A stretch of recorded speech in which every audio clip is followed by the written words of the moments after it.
Hello everyone, welcome back to Commerce Institute. Hope you are doing well. So, as you know, we are discussing with the series of Negotiable Instrument Act 1881. And in this video, we will discuss about holder in due course. इससे previous video में हमने discuss किया holder and holder for value, and इस video के अंदर हम discuss करेंगे holder in due course. So what is meaning of holder in due course? कहते holder in due course means any person who for consideration becomes the possessor of a promissory note, bill of exchange or check if payable to bearer or to the payee or endorsee thereof। कि holder in due course का मतलब उस person से है जिसने की bill of exchange, promissory note या फिर चेक को किसी कंसिडरेशन के थ्रू एक्वायर किया है और उस चेक, बिल ऑफ एक्सचेंज या प्रोमिसरी नोट के अंदर लिखी हुई वैल्यू को रिसीव करने के लिए उनके पास राइट है। क्या एक पर्सन को होल्डर इन ड्यू कोर्स बनने के लिए सिर्फ इन्हीं कंडीशन को पूरा करना होगा? The answer is no. एक पर्सन को होल्डर इन ड्यू कोर्स बनने के लिए सबसे पहले होल्डर बनना होगा।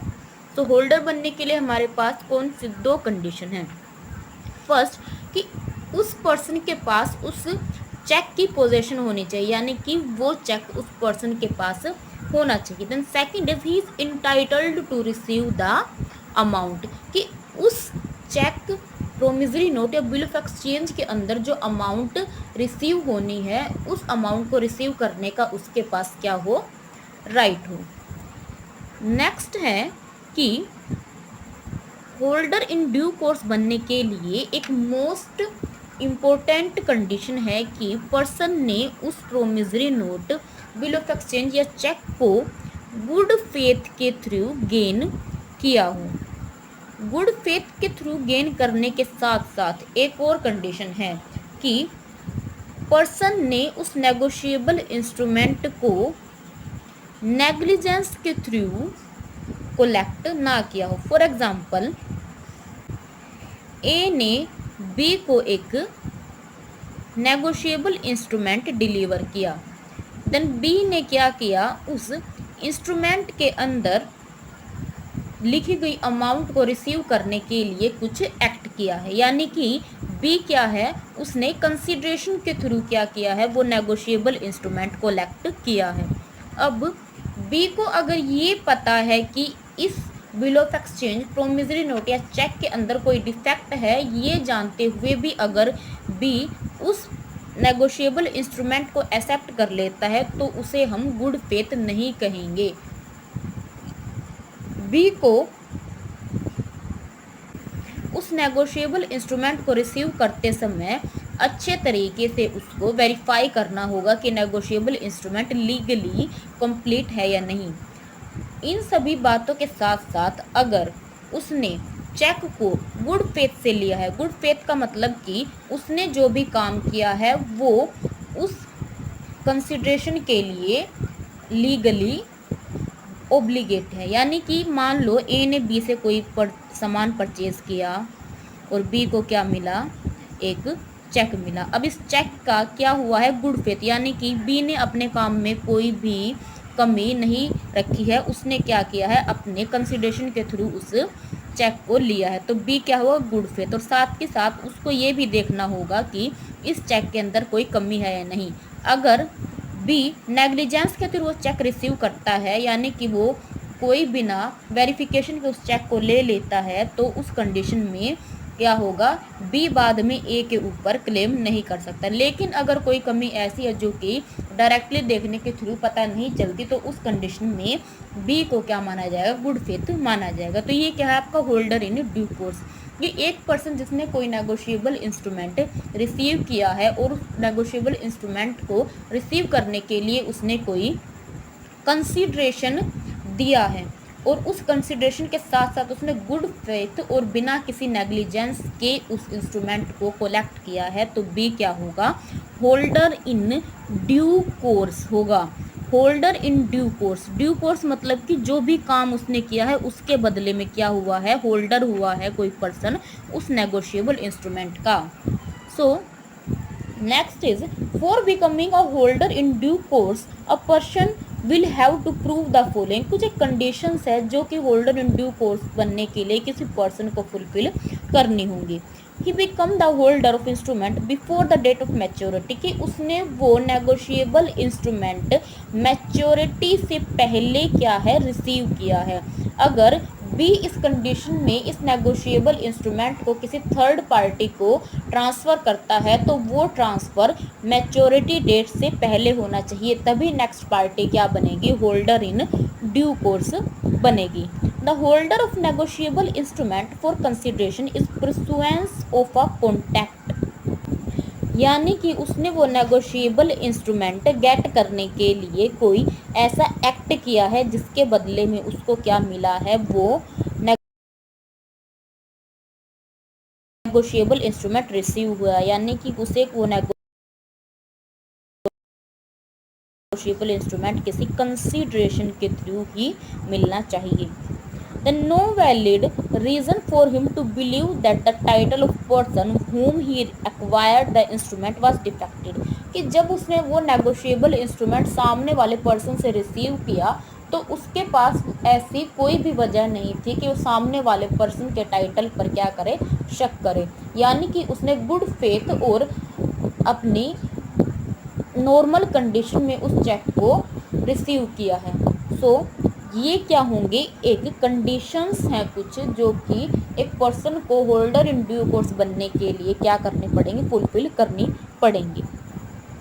The next is special privileges of a holder in due course, कि एक पर्सन जो होल्डर इन ड्यू कोर्स है उसके पास कुछ राइट्स होते हैं। वो राइट्स कौन कौन से हैं, in case of inchoate stamped instrument, कि अगर कोई इंस्ट्रूमेंट जो कि स्टैम्प्ड है वो किसी पर्सन को डिलीवर किया जाता है जो कि किसी स्पेसिफिक अमाउंट के लिए क्या है, लिमिटेड है, लेकिन सामने वाला पर्सन उस स्पेसिफिक लिमिटेड अमाउंट से ज़्यादा अमाउंट के लिए उस इंस्ट्रूमेंट को थर्ड पर्सन को डिलीवर कर देता है, तो वो थर्ड पर्सन क्या होगा, उतनी ही अमाउंट के लिए रिसीव पाने के लिए कैपेबल होगा। फॉर एग्जांपल एक इंस्ट्रूमेंट जो कि 1000 रुपये की स्टैम्प का है, ए ने क्या किया, बी को ट्रांसफ़र किया, और बी ने क्या किया, वो इंस्ट्रूमेंट सी को ट्रांसफ़र कर दिया, कितने के लिए, 1500 रुपीज़ के लिए बी को ट्रांसफ़र कर दिया। तो ए ये नहीं कह सकता कि मैंने 1000 रुपये के लिए क्या किया है, ये इंस्ट्रूमेंट पास किया था, क्योंकि सी ने क्या किया है, गुड फेथ और विदाउट नेग्लिजेंस के और कंसिडरेशन के थ्रू इस इंस्ट्रूमेंट को पास किया है। तो सी के पास ये राइट है कि वो ए या बी दोनों में से किसी से भी उस अमाउंट को रिसीव करें। The liability of prior parties, कि जितने भी आपके नेगोशिएबल इंस्ट्रूमेंट की पार्टीज़ हैं वो जब तक अपनी लायबिलिटी से फ्री नहीं हो सकती जब तक कि फाइनल होल्डर को उस अमाउंट की पेमेंट ना मिल जाए। फॉर एग्जांपल ए ने बी को नेगोशिएबल इंस्ट्रूमेंट पास किया, बी ने सी को, सी ने डी को, तो इस कंडीशन में डी को जब तक वो नेगोशिएबल इंस्ट्रूमेंट की पेमेंट नहीं मिल जाती तब तक ए, बी और सी तीनों अपनी लायबिलिटी से फ्री नहीं हो सकते। Then next is fictitious bill, कि अगर कोई इंस्ट्रूमेंट फिक्टिशियस पर्सन के नाम पर लिखा हुआ है उस कंडीशन में भी होल्डर इन ड्यू कोर्स का जो पर्सन है उसको उस अमाउंट को रिसीव करने का क्या है, राइट है। फॉर एग्जांपल ए ने एक नेगोशिएबल इंस्ट्रूमेंट किसी फिक्टिशियस पर्सन पर लिखा और वो उसने किसको दे दिया, बी को वो नेगोशिएबल इंस्ट्रूमेंट दे दिया, बी ने क्या किया, वो सी को दे दिया। तो सी के पास ये राइट है कि जब तक वो अमाउंट रिसीव नहीं कर लेता वो क्या होगा, उस अमाउंट को रिसीव करने का राइट रखेगा। ए और बी ये नहीं कह सकते कि ये जो इंस्ट्रूमेंट है वो नेगोशिएबल इंस्ट्रूमेंट किसी फिक्टिशियस पर्सन के ऊपर लिखा हुआ था तो हम इसकी पेमेंट नहीं करेंगे। जब तक सी की पेमेंट नहीं हो जाती ए और बी क्या होंगे, उसको पेमेंट करने के लिए लायबल होंगे। देन कंडीशनल डिलीवरी, कि नेगोशिएबल इंस्ट्रूमेंट के जो अमाउंट है उसके लिए कोई भी कंडीशन वैलिड नहीं होती। फॉर एग्जांपल ए ने अगर बी को किसी कंडीशन पर कोई नेगोशिएबल इंस्ट्रूमेंट दिया है और बी ने क्या किया, वो नेगोशिएबल इंस्ट्रूमेंट सी को डिलीवर कर दिया। अब सी क्या करेगा, ए से उस नेगोशिएबल इंस्ट्रूमेंट के अमाउंट को रिसीव करेगा। तो ए ये नहीं कह सकता कि मैं किसी कंडीशन के फुलफिल होने पर ही उस अमाउंट को क्या करूँगा, पे करूँगा, क्योंकि सी ने उसको as a holder in due course receive किया है। तो सी के पास राइट है कि वो उस अमाउंट को क्या करे, रिसीव करे। Then instrument free from all defect, कि आपका जो नेगोशिएबल इंस्ट्रूमेंट है वो होल्डर इन ड्यू कोर्स की कंडीशन में क्या होता है, सभी डिफेक्ट से फ्री हो जाता है। फॉर एग्जांपल ए बी को कोई नेगोशिएबल इंस्ट्रूमेंट देता है, बी किसको देता है, सी को। तो अगर बी के राइट में कुछ डिफेक्ट है तो उस कंडीशन में ए ये नहीं कह सकता कि मैंने जो इसको अमाउंट दी तो बी के राइट में कुछ डिफेक्ट है तो मैं आगे इसकी पेमेंट नहीं करूँगा। सी ने क्या किया है, as a holder in due course उस अमाउंट को रिसीव किया है, तो उसके पास राइट है कि वो ए से उस अमाउंट को क्या करे, रिसीव करे। Then instrument obtained by unlawful means, कि आपका जो इंस्ट्रूमेंट अनलॉफुल मीन्स से रिसीव किया गया है उसके लिए भी एक holder in due course payment पाने के लिए क्या है, कैपेबल है। फॉर एग्जांपल ए ने कोई इंस्ट्रूमेंट दिया बी को और बी से क्या हो गया, वो इंस्ट्रूमेंट मिसप्लेस हो गया। सो वो इंस्ट्रूमेंट किसको मिल गया, सी को। देन सी ने क्या किया, वो उठाकर किसको दे दिया, डी को।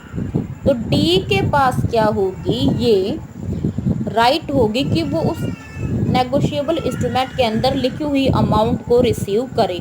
वो ये नहीं कह सकता कि सी ने क्या किया है, किसी मिसप्लेस नेगोशिएबल इंस्ट्रूमेंट को आपको ट्रांसफ़र किया है तो मैं आपको पेमेंट नहीं करूँगा। उसको बी और ए को दोनों को क्या करनी पड़ेगी, लाइबल होंगे डी को पेमेंट करने के लिए। So instrument obtained by unlawful means, कि चाहे किसी पर्सन के अनलॉफुल मीन्स से वो इंस्ट्रूमेंट मिला है फिर भी होल्डर इन ड्यू कोर्स को राइट है कि वो उसके अंदर लिखी गई अमाउंट को क्या करे, रिसीव करे। The next is every holder, the holder in due course, कि आपका हर एक होल्डर क्या होता है, होल्डर इन ड्यू कोर्स, कि जब तक कोई अमाउंट स्पेसिफिक नहीं की जाती आपका हर एक होल्डर क्या माना जाता है, होल्डर इन ड्यू कोर्स माना जाएगा। Then estoppel against denying original validity of instrument, कि अगर कोई नेगोशिएबल इंस्ट्रूमेंट डिसऑनर भी हो गया है तो भी उस कंडीशन में अगर सामने वाले ने क्या किया है, तो चाहे इसकी मैच्योरिटी डेट पूरी हो जाए उस कंडीशन में भी होल्डर इन ड्यू कोर्स को राइट है कि वो पार्टीज से अपनी पेमेंट रिसीव कर सके। Then estoppel against denying capacity of paying of endorsee, अगर ए ने बी को कोई नेगोशिएबल इंस्ट्रूमेंट दिया है और बी ने क्या किया है, नेक्स्ट सी को वो नेगोशिएबल इंस्ट्रूमेंट दे दिया है,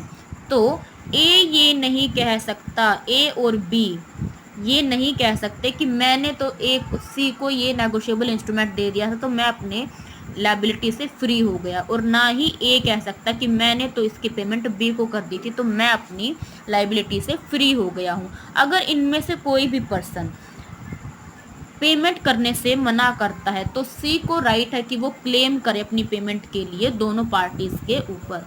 तो ये क्या थे, स्पेशल प्रिविलेजेस थे of A holder in due course की, एक होल्डर इन ड्यू कोर्स के पास क्या क्या राइट्स होते हैं। So this is all about today's topic and I hope this is clear, and if you have any query about this topic you can ask down below in the comment section, and don't forget to hit the bell icon so you have all the notification from Commerce Institute. Thank you for watching the